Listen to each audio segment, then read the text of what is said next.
everybody wanted to make songs about smoking weed and shit. And it was like, yo, nobody ever made a song about going to get the weed or what it takes to get the weed. The 90s were full of hip-hop hits you can't forget. But what about the ones you can't remember? Many artists created a perfect song and then disappeared forever. The thing nobody tells you is that one of these tracks was written by a future superstar who was just a teenager at the time, a secret he kept for years. Let's start with a song that had a very clever back-and-forth style that made everyone's head turn. 1. I Got a Man by Positive K. I got a man. What your man got to do with me? I got a man. Many people are crazy about the song I Got a Man. You couldn't escape it back in 1992. It was a fun, playful track where a guy, Positive K, tries to chat up a girl who keeps shooting him down by saying, you guessed it, I got a man. The song was catchy, the beat was smooth, and it climbed all the way to number 14 on the Billboard Hot 100 chart. That was a huge deal for a rapper back then. The whole song is a conversation, and for years, fans wondered who the girl on the track was. The voice was so confident and cool. For a long time, everyone thought Positive K just changed his own voice to sound like a girl using studio tricks. It sounds a little silly, but that was the rumor. You see, the truth was much more interesting. The female voice was actually provided by the one and only Mary J. Blige, who was just starting her own legendary career. She wasn't credited on the track, making it one of hip-hop's coolest hidden secrets for a while. So, with a hit that big and a secret superstar feature, where did Positive K go? He released his album, The Skills Dat Pay the Bills, and it did okay, but he never managed to produce another hit. The thing nobody tells you is that the music world moves incredibly fast. While Positive K had a great gimmick with his song, he couldn't seem to follow it up with something just as special. He faded from the spotlight, becoming a classic case of a rapper, with a massive, unforgettable single who just couldn't catch lightning in a bottle a second time. A song about a simple conversation became a smash hit. But our next artist was part of a powerful new record label, and his song was meant to launch a dynasty, but it ended up swallowing his whole career instead. 2. Flava in Ya Ear Remix by Craig Mack. In 1994, a new record label called Bad Boys was getting started, and its owner, a man named Puff Daddy, needed a huge first hit. He found it with an artist named Craig Mack. The song was called Flava in Ya Ear, and it had one of the most unique and simple beats of the decade. It sounded like nothing else on the radio. The original song was a big hit on its own, but then they released a remix, and everything changed. The remix was an event. It featured a lineup of stars, including a young, hungry rapper named the Notorious B.I.G., who was also on the Bad Boy label. Biggie's part on the song was so powerful and his voice was so unique that he completely stole the show. He became the main thing everyone talked about when they heard the remix. To put it mildly, Craig Mack became a guest on his own track. The remix was a massive success, hitting number 9 on the charts and making the Bad Boy label a major force in music.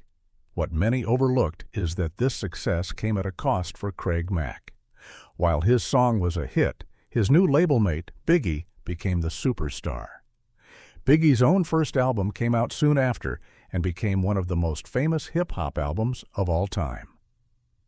Craig Mack released his album, Project Funk da World, but he couldn't escape the massive shadow of his friend. He had the first hit for the label, but Biggie became the label's future. Craig Mack eventually left Bad Boy, and his career never reached those heights again. He had the flavor, but everyone wanted more of the new guy he introduced to the world.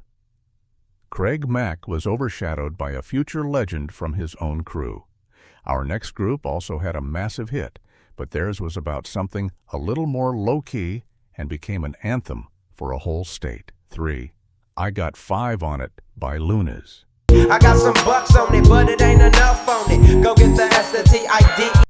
If you were around in 1995, you heard the song I Got Five on it. It was a huge worldwide hit that came from a rap group out of Oakland, California called Luniz, pronounced Loonies. The beat was dark and moody, sampling a spooky song that made it instantly recognizable. The track was all about a group of friends pitching in $5 each to get some snacks and enjoy their time together. It was a simple idea, but it was so relatable that it shot up the charts, landing at number 8 in the United States. The group, made up of 2 rappers named Yukmouth and Numbskull, became famous almost overnight. Their album, Operation Stackala, sold over 1 million copies, which was a massive achievement. The song was especially huge on the West Coast, where it became a kind of anthem. You see, the thing that made the song so special was its laid-back, friendly vibe. It wasn't about being tough or rich. It was just about hanging out with your pals. The video showed them at a fun fair, adding to the easygoing feel. But not all things are what they seem. After the massive success of I Got Five on It, the group struggled to make another hit. They released more albums, but none of them captured the magic of that first big single. The music industry is tough, and sometimes a song becomes so big that the artists can never escape it. For the Luniz, their one great idea was so powerful it became the only thing people remembered them for. The song had a huge comeback recently when it was used in a scary movie called Us, introducing it to a whole new generation. It proved that a great song never truly dies, even if the group that made it faded away.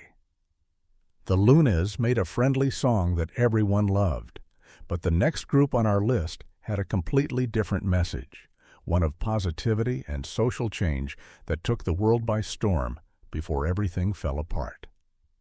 4. People Every Day by Arrested Development. In the early 90s, when a lot of hip-hop was dominated by tough talk and street stories, a group from Atlanta called Arrested Development came along with a completely different sound. They were all about positivity, peace, and knowledge. Their music was a bright, colorful mix of rap, soul, and African rhythms. In 1992, they released their song People Every Day, which was a modern take on an old soul song. The song tells a story about the group's lead rapper, Speech, confronting some disrespectful guys while he's out with his girlfriend. Instead of things turning nasty, he uses his words and smarts to handle the situation. The message was powerful. You can be strong without being violent. The world loved it. The song was a top 10 hit in America and helped the group win a Grammy Award for Best New Artist. For a moment, it felt like they were the future of music. Their style was so fresh, with members singing, rapping, dancing, and one older member, Baba OJ, acting as a spiritual elder for the group. So what happened? The thing nobody tells you is that success can sometimes cause more problems than it solves. The group was praised by critics, but their second album didn't sell nearly as well as their first. There were disagreements within the group about money and the direction of their music. They felt pressure from their record label to keep making positive, happy songs, but they wanted to explore other topics. Eventually, the band broke up just a few years after their big win at the Grammys. They were a bright light that burned out way too fast, leaving behind a classic song about choosing peace over conflict. Arrested Development tried to change the world with their music, but our next group was more interested in changing the way we thought about hip-hop itself, with a jazzy, laid-back style that was way ahead of its time. 5. Passin' Me By The Pharcyde.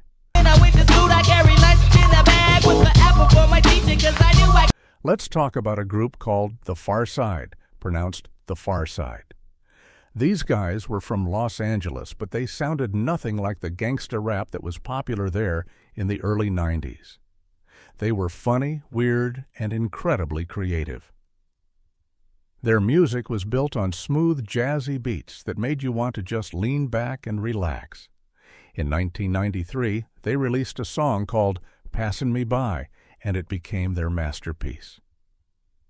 The song is a beautiful and slightly sad story about having a crush on someone who doesn't even know you exist.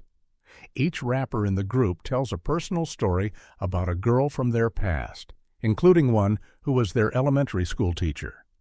The lyrics were honest and heartfelt, and the beat, which sampled a famous jazz song, was pure magic.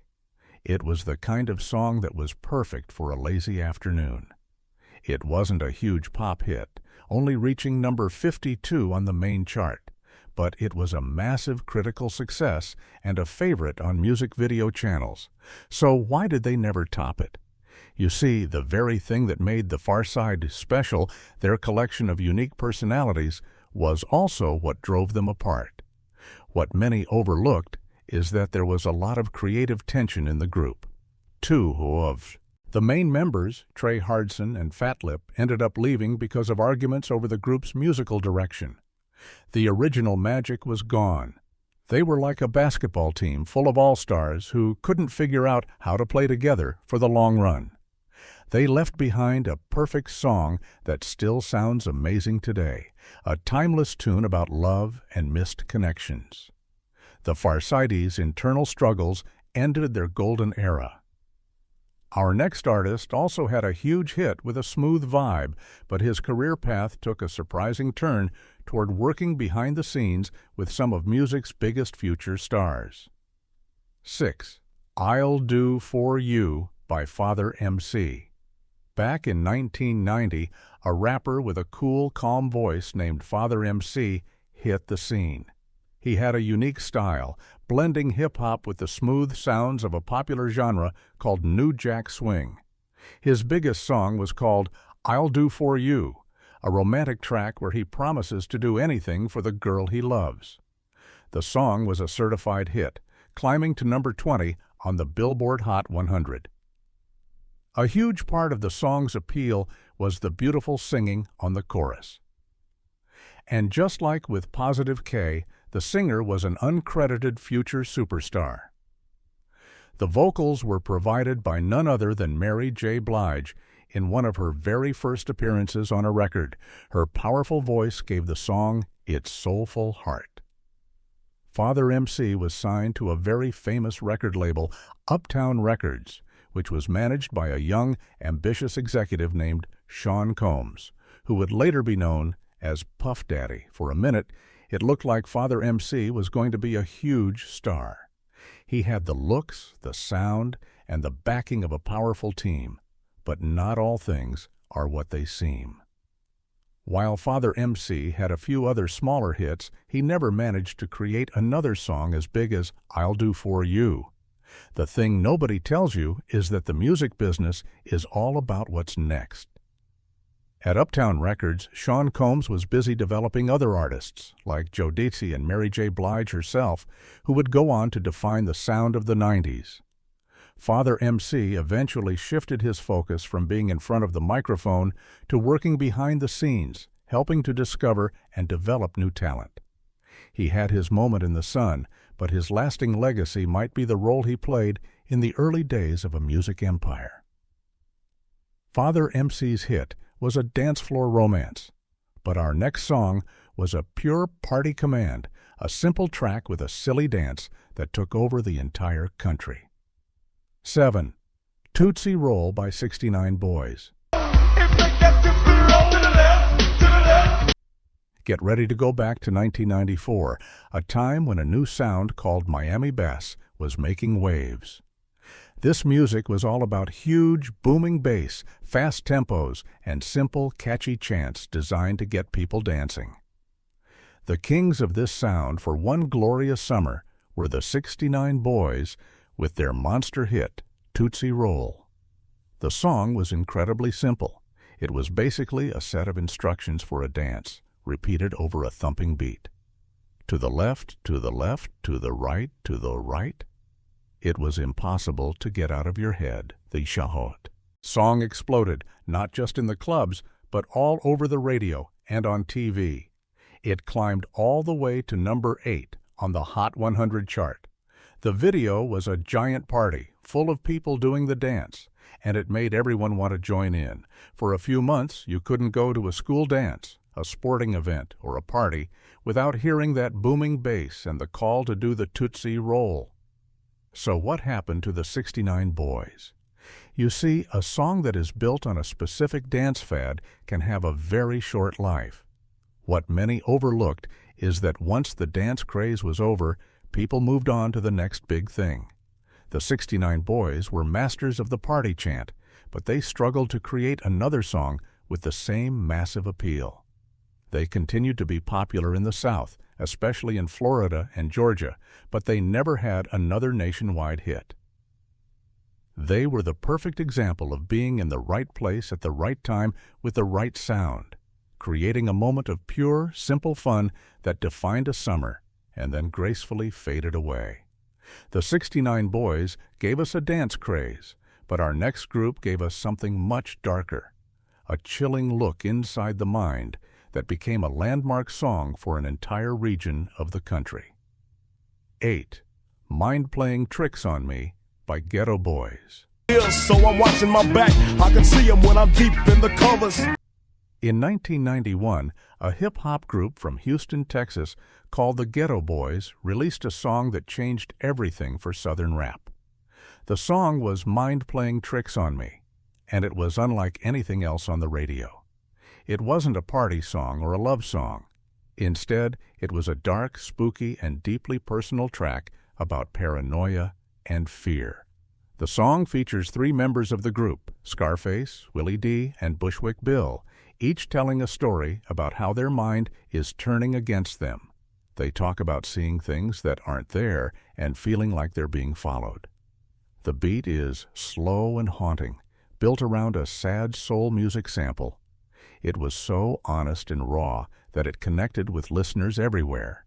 The song became a huge hit, going to #1 on the rap charts and showing the world that hip-hop from the South had important stories to tell. It's now considered one of the greatest hip-hop songs ever made. But the Geto Boys were always a bit too real for the mainstream. Their lyrics often dealt with very intense and disturbing subjects, which scared away many radio stations and the MTV music video channel. The group itself was very unstable. What many overlooked is that the members had a lot of personal conflicts and disagreements, and they broke up and got back together several times over the years. They were brilliant artists, but their chaotic energy made it hard for them to maintain consistent success. They gave the world a masterpiece of psychological storytelling, but never managed to capture that same magic for a mainstream audience again. The Geto Boys gave us a chilling masterpiece, but our next group used a much lighter touch, creating a clever and fun track that had everyone asking a simple question. 9. The Choice Is Yours, revisited by Black Sheep. You can get with this, or you can get with that. If you heard that line in 1991, you knew exactly what song it was. The choice is yours. Revisited by a duo called Black Sheep was one of the cleverest and most infectious songs of the era. Black Sheep, made up of members Dress and Mista Lange, were part of a super cool collective of artists known as the Native Tongues, which also included famous groups like A Tribe Called Quest and De La Soul. Their style was smart, funny, and positive. The Choice Is Yours was built on a fantastic, energetic beat and a simple but brilliant idea. Life is full of choices. The song was pure fun, and the hook was so catchy that it was impossible not to chant along. It became a huge hit in clubs and on the radio. The song wasn't just fun, it was also used in commercials and movies, making it one of the most recognizable sounds of the early 90s. Their album, A Wolf in Sheep's Clothing, was a huge critical success, and it seemed like Black Sheep was destined for greatness. So why did they fade away? You see, after their amazing first album, things started to get complicated. The thing nobody tells you is that a lot of creative groups struggle to follow up a classic debut. Their second album didn't have a hit as big as The Choice Is Yours, and it didn't sell as well. Soon after, the duo decided to split up to work on their own projects. They made a perfect song that captured a moment of fun and creativity, but they couldn't keep that creative spark together long enough to build a lasting career. The choice, it seemed, was to move on. Black Sheep gave us a choice, but our next group gave us a command to shake what our mamas gave us. And their song was produced by a man who would go on to change pop music forever with a secret assist from another future legend. 10. Rump Shaker by Wreckx-n-Effect. In 1992, if you turned on the radio, you were guaranteed to hear a song with a booming saxophone and a very simple request. All I want to do is zoom-a zoom zoom zoom and a poom poom. The song was Rump Shaker by a group called Wreckx-n-Effect, pronounced Wreckx-n-Effect. It was a massive, undeniable hit, climbing all the way to number 2 on the Billboard Hot 100, just barely kept out of the top spot. The track was produced by Teddy Riley, a musical genius who was one of the creators of the new Jack Swing sound. The beat was powerful and perfect for dancing, but here's the wow factor that almost no one knew at the time. A big part of the songwriting and production was done by a very young, unknown musician who was working with Teddy Riley. His name? Pharrell Williams. That's right, the future superstar from the Neptunes and the singer of the mega hit Happy helped write one of the biggest party songs of the 90s when he was just a teenager. But not all things are what they seem. Behind the scenes, Wreckx-n-Effect faced some serious heartbreak. One of the group's original members had been involved in a tragic accident before the song became a hit. After the massive success of Rump Shaker, the group struggled to find their footing again. They released another album a few years later, but it didn't have the same impact. They had created the perfect party storm with the help of 2 musical geniuses, but it was a moment they simply couldn't recreate. The Rump Shaker had been shaken, and the music world had moved on. Rump Shaker was a party anthem for the ages.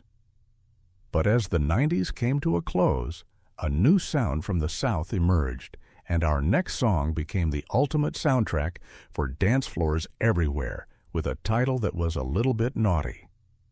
11. Back That Ass Zup by Juvenile. Let's fast forward to the very end of the decade, to 1999. A new record label from New Orleans called Cash Money Records was taking over the world. They had a team of exciting rappers, and one of their biggest stars was an artist named Juvenile.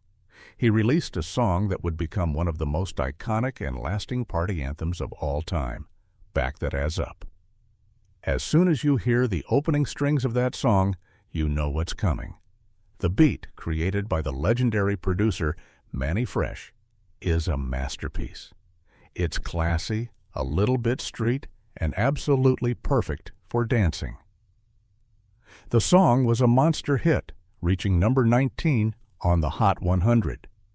It wasn't just a song, it was a cultural event.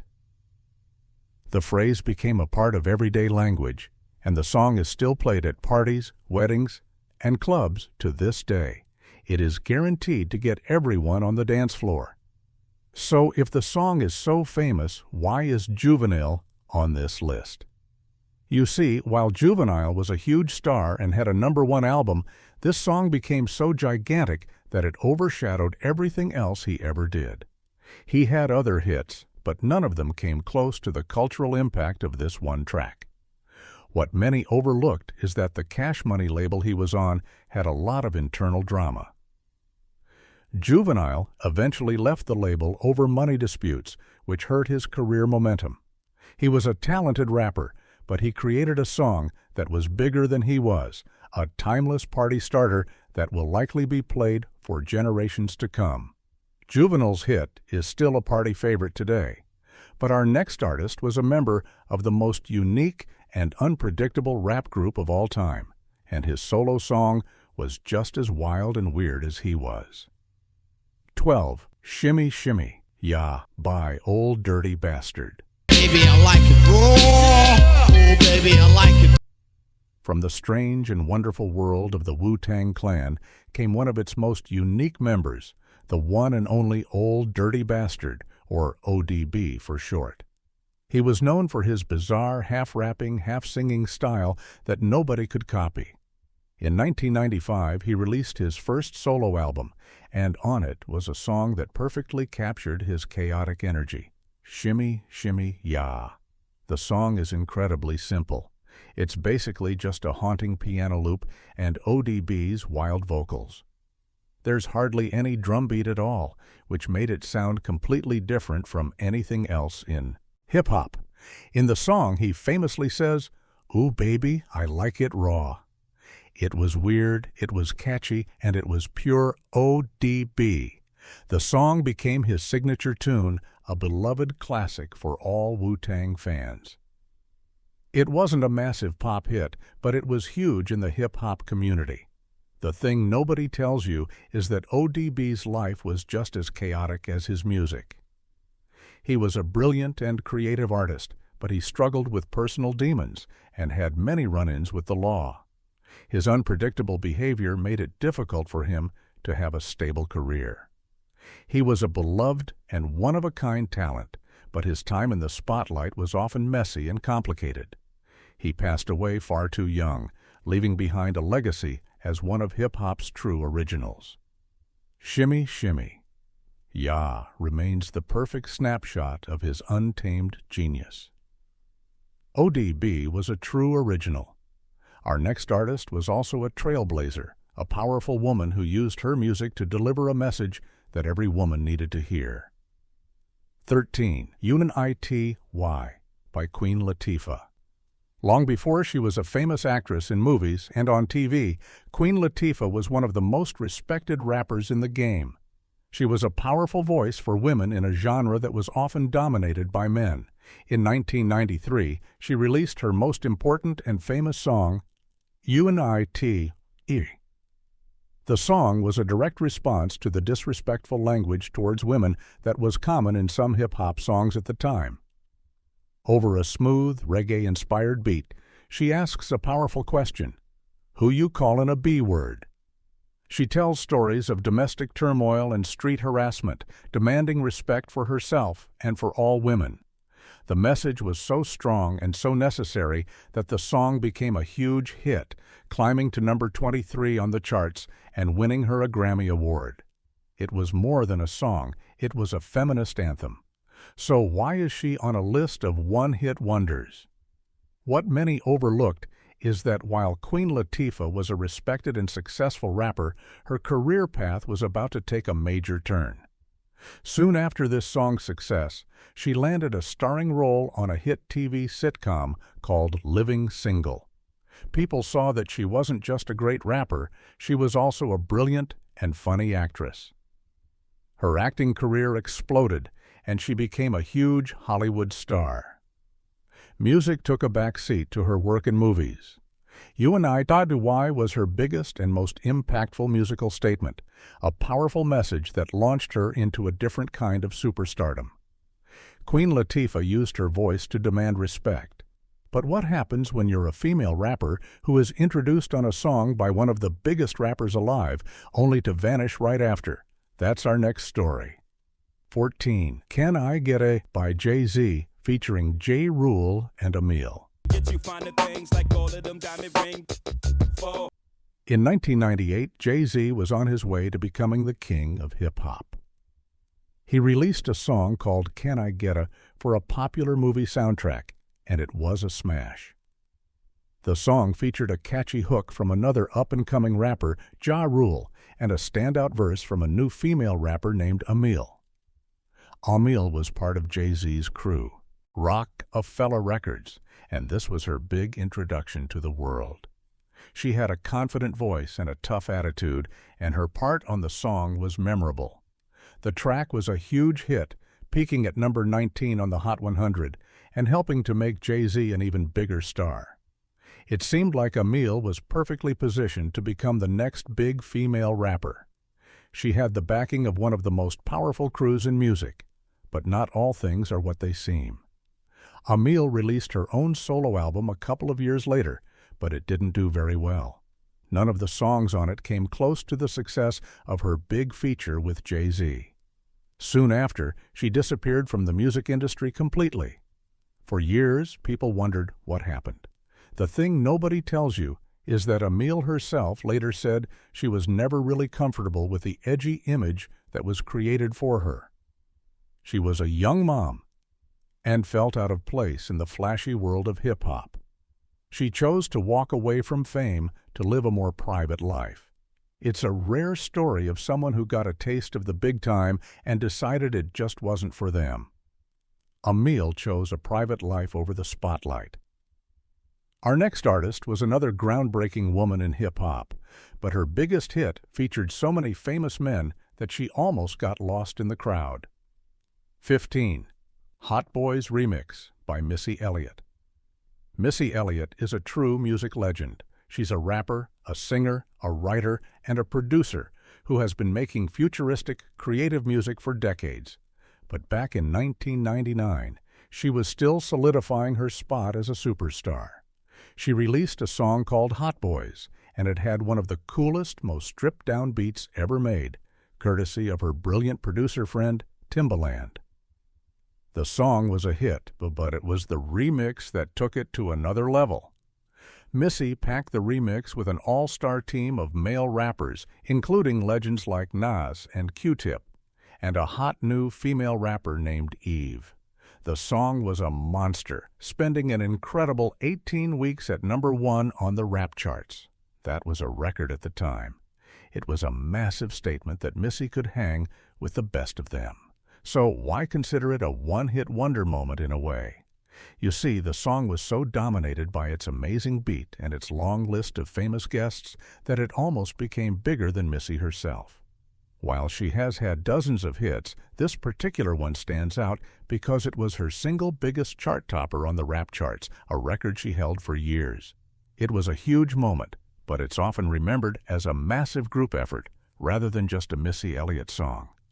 She would go on to have many more iconic hits like Work It and Get Her Freak On that were more uniquely hers, but for a time she was the queen of the Hot Boys.